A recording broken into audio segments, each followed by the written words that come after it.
2024 के लोकसभा चुनाव का बिगुल बज चुका है और इस बिगुल बजने के तुरंत बाद ही जितनी भी राजनीतिक पार्टियां हैं सब अपना अपना जोर लगा रहे हैं, अपनी पूरी ताकत लगा रहे हैं कि किस तरीके से हम मैदान मार लें। और जितनी भी राजनीतिक पार्टियां सब बीजेपी को हराने के लिए एकदम अपनी पूरी ताकत लगा रही हैं। सपा के प्रमुख अखिलेश यादव ने 4 बार चुनाव हारा है और ये अब की बार जो है सपा के प्रमुख अखिलेश यादव ने कांग्रेस से समर्थन लिया है। कांग्रेस से समर्थन इसीलिए लिया है कि शायद वो अब की बार बीजेपी को हरा सकें। लेकिन वहीं अगर मैं बात करूं असदुद्दीन ओवैसी जी की, तो असदुद्दीन ओवैसी ने भी सपा के प्रमुख अखिलेश यादव से के सामने ये प्रस्ताव रखा था कि हम आपसे गठबंधन करना चाहते हैं। अगर आप हमसे गठबंधन करते हैं तो हमको आप सिर्फ 5 सीट दे दीजिए, बाकी हम लड़ेंगे उस पर।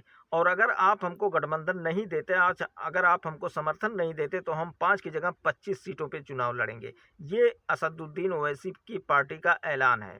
लेकिन अगर वहीं मैं बात करूं आपको अखिलेश यादव की, तो अखिलेश यादव ने कांग्रेस से समर्थन ले चुके हैं, कांग्रेस से के साथ गठबंधन करने के लिए वो तैयार हैं।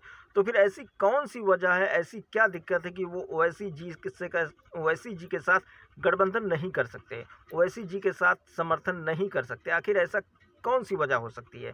आखिर उनको ओवैसी जी के साथ गठबंधन करने के में क्या परहेज हो सकता है, क्या एतराज़ हो सकता है उनको? क्या अखिलेश यादव जी के लिए मुसलमान और दलित सिर्फ एक वोट बैंक है? क्या अखिलेश यादव जी मुसलमानों को और दलितों को सिर्फ वोट के लिए इस्तेमाल करते हैं?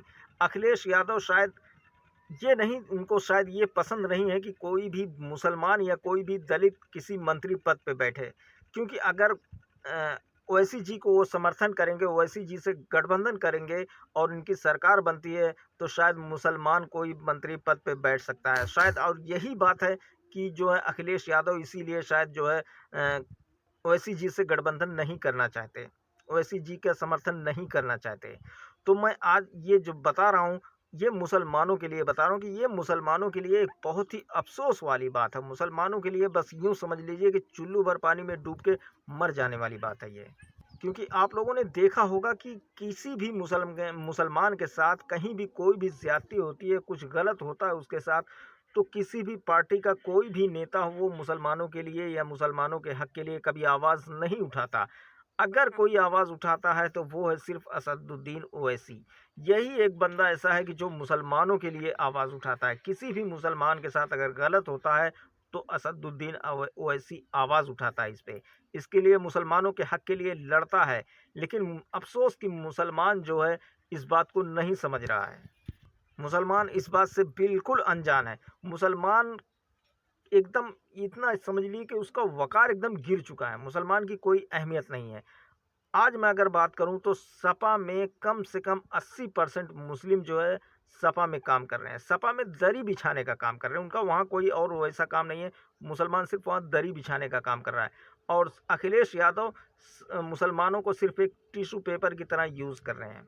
जिस तरीके से टिश्यू पेपर होता है, इस्तेमाल करो उसके बाद फेंक दो, ठीक उसी तरीके से अखिलेश यादव के लिए मुसलमान है। लेकिन मुसलमान शायद ये बात नहीं समझ रहा है। मुसलमान अखिलेश यादव को ही अपना सब कुछ मान रहा है। मैं आप लोगों को एक ताज़ा उदाहरण दे रहा हूँ कि मुसलमानों के साथ कितना ज़बरदस्त खिलवाड़ हो रहा है, लेकिन मुसलमान की आंख नहीं खुल रही है। हमारे अंबेडकर नगर ज़िले में चुनाव हो रहा था जिसमें भाजपा के तरफ से एक प्रत्याशी लड़ रहा था और बसपा की तरफ से एक प्रत्याशी लड़ रहा था जिसका नाम था रितेश पांडे।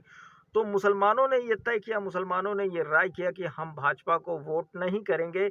इससे बेहतर है कि हम बसपा की तरफ से जो रितेश पांडे चुनाव लड़ रहे हैं, हम चुनाव अपना पूरा वोट हम उनको देंगे, लेकिन भाजपा को हम जीतने नहीं देंगे। खैर, मुसलमानों ने एकता करके रितेश पांडे को जिताया और रितेश पांडे जब जीत के सत्ता में आते हैं तो यही रितेश पांडे मुसलमानों के मुंह पे जोरदार लात मारते हैं और लात मार के वो भाजपा में शामिल हो जाते हैं। ये मुसलमानों के लिए ये यूँ समझ लिए चुल्लू भर पानी में डूब के मर जाने वाली बात है कि मुसलमानों का वोट कहाँ गया? भाजपा में गया। और मुसलमान क्या चाहता था कि हम भाजपा को नहीं जिताएंगे, लेकिन मुसलमानों ने ही भाजपा को जिता दिया। तो सबसे बड़ी कमज़ोरी मुसलमान की है। मुसलमानों होश में आओ, नहीं तो आप कहीं के नहीं रहोगे, हर जगह इसी तरीके से मार खाते फिरोगे। अपना खुद का कुछ बनाओ, खुद का कोई ब्रांड बनो। किसी के साथ के लिए दरी मत बिछाओ, कुछ ऐसा करो कि कोई तुम्हारे लिए दरी बिछाए। अपना अच्छा लीडर चुनो, अपना अच्छा रहनुमा चुनो। इसी में आपकी भलाई है, इसी में शायद आप बच सकते हो। आज का मेरा जो वीडियो था वो यहीं तक था। हम मिलते हैं फिर किसी नेक्स्ट वीडियो में, तब तक के लिए जय हिंद।